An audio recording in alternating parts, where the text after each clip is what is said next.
Hai hai, selamat pagi anak-anak. Kita jumpa kembali pada pembelajaran hari ini.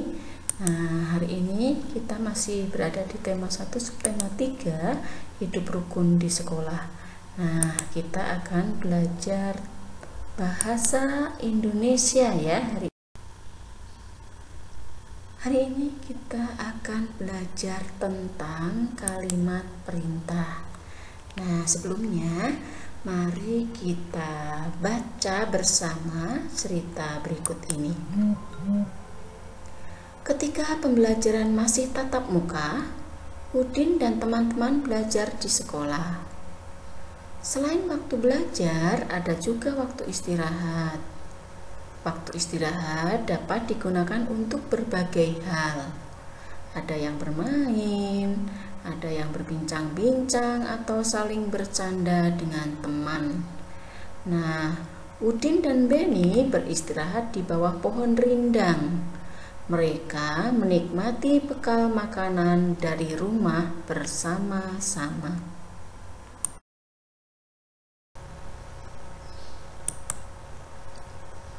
Bekal makanan yang dibawa Udin disiapkan oleh ibu. Ibu meminta Udin untuk berbagi dengan teman di sekolah. Nah, ini kalimat yang mereka ucapkan ketika ibu meminta Udin untuk berbagi bekal. Bagilah bekalmu dengan teman-teman ya, Din. Lalu Udin menjawab, "Baik, Bu. Mengapa kita sebaiknya berbagi bekal dengan teman, Bu?" Berbagi menunjukkan sikap rukun. Bawalah tempat bekalmu kembali ya. Nah, setelah kalian baca dan amati, coba sekarang temukan ada nggak kalimat perintah pada percakapan antara ibu dan Udin di samping ini. Amati baik-baik.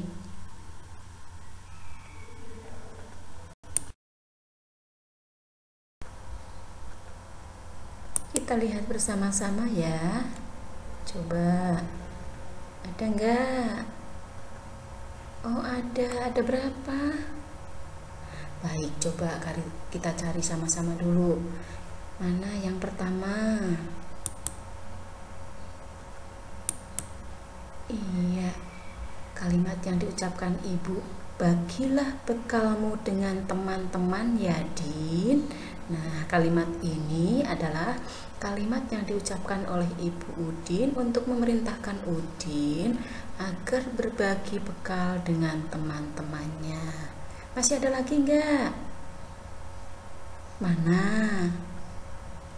Oh iya, betul sekali. Nah, satu lagi ternyata, bawalah tempat bekalmu kembali ya.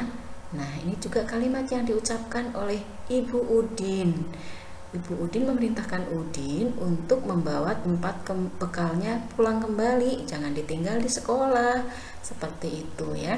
Jadi dalam percakapan antara ibu dan Udin ini ada dua kalimat perintah yang diucapkan oleh ibu. Yang pertama tadi, bagilah bekalmu dengan teman-teman ya, Din, dengan tanda seru ya. Kemudian bawahnya itu satu lagi, bawalah tempat bekalmu kembali ya, sama diakhiri dengan tanda seru. Dan ingat, kalau ada kalimat pasti harus diawali dengan huruf kapital. Ada nama orang juga diawali nama orangnya dengan huruf kapital ya. Oke.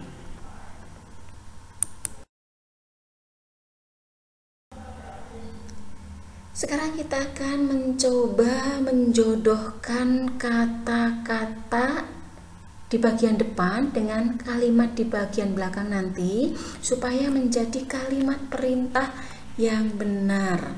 Nah, di sebelah kiri ada kata tutuplah, kemudian ada kata rapikan, lalu ada datanglah, kemudian ada buanglah.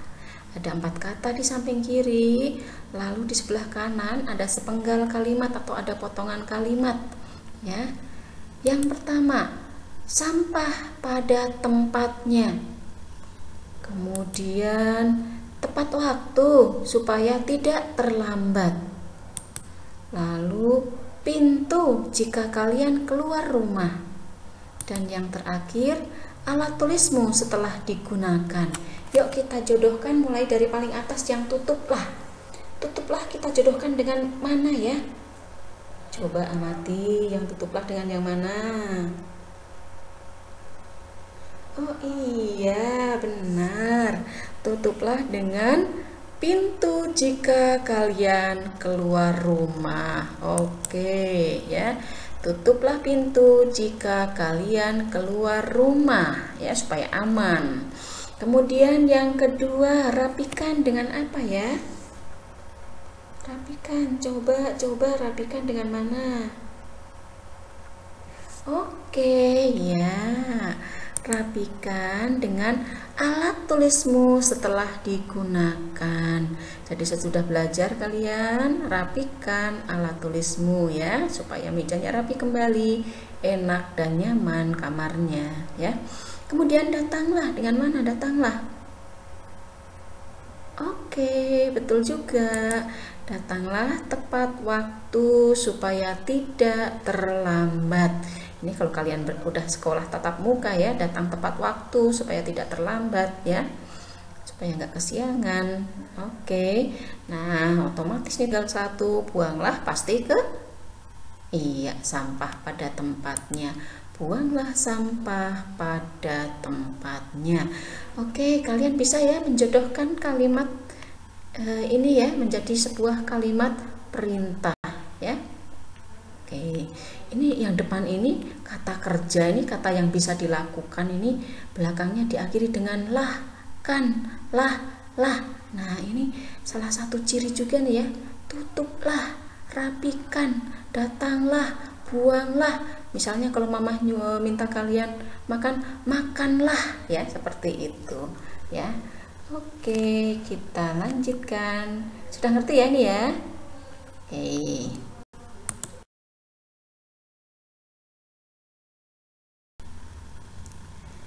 Nah, setelah tadi kalian sudah menjodohkan kalimat perintah dengan benar, sekarang kita coba cari yuk, apa sih tanda-tanda atau ciri-ciri kalimat itu kalimat perintah?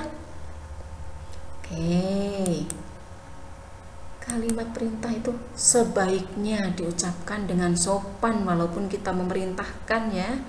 Ya, lebih sopan lagi misalnya dengan kata tolong. Tolong ambilkan minum misalnya ya. Kemudian selain diucapkan dengan sopan, kalimat perintah itu diakhiri dengan apa tadi ya? Diakhiri dengan apa? Betul, diakhiri dengan tanda seru. Lalu berikutnya diawali dengan huruf kapital atau huruf besar ya. Dan ingat, tadi sudah singgung juga, kata kerjanya itu biasanya ada akhiran lah atau kan ya. Ambilkan, makanlah misalnya seperti itu ya. Nah, kata kerja itu apa sih? Kata kerja itu kata yang dapat kita lakukan, dapat dikerjakan ya. Misalnya baca, bacalah. Membaca itu bisa dikerjakan nggak? Bisa ya. Kemudian tidur, tidurlah. Kalian bisa tidur, bisa mengerjakan tidur, melakukan tidur. Oke ya. Tapi beda misalnya pintu, pintukan. Apa itu pintu? Pintukan nggak bisa dilakukan ya, karena pintu itu kata benda ya. Jadi kalau kalimat perintah itu pasti nanti ada kata kerjanya ya, yang belakangnya adalah atau kan ya misalnya. Tuh ciri-ciri dari kalimat perintah. Paham ya? Oke. Baik anak-anak, hari ini kita sudah belajar tentang kalimat perintah. Kalian sudah mencoba membuat kalimat perintah walaupun masih menjodohkan ya tadi ya. Kemudian sudah ngerti apa sih ciri-cirinya kalimat perintah. Maka kita akhiri dulu pembelajaran kita bahasa Indonesia tentang kalimat perintah hari ini. ya. Nanti kalian bisa putar ulang nih videonya supaya lebih paham lagi ya. Terima kasih kalian sudah menyimak pembelajaran dengan baik, sudah aktif ikut pembelajaran. Sampai jumpa. Terima kasih untuk kalian semua. Sehat selalu. Dah.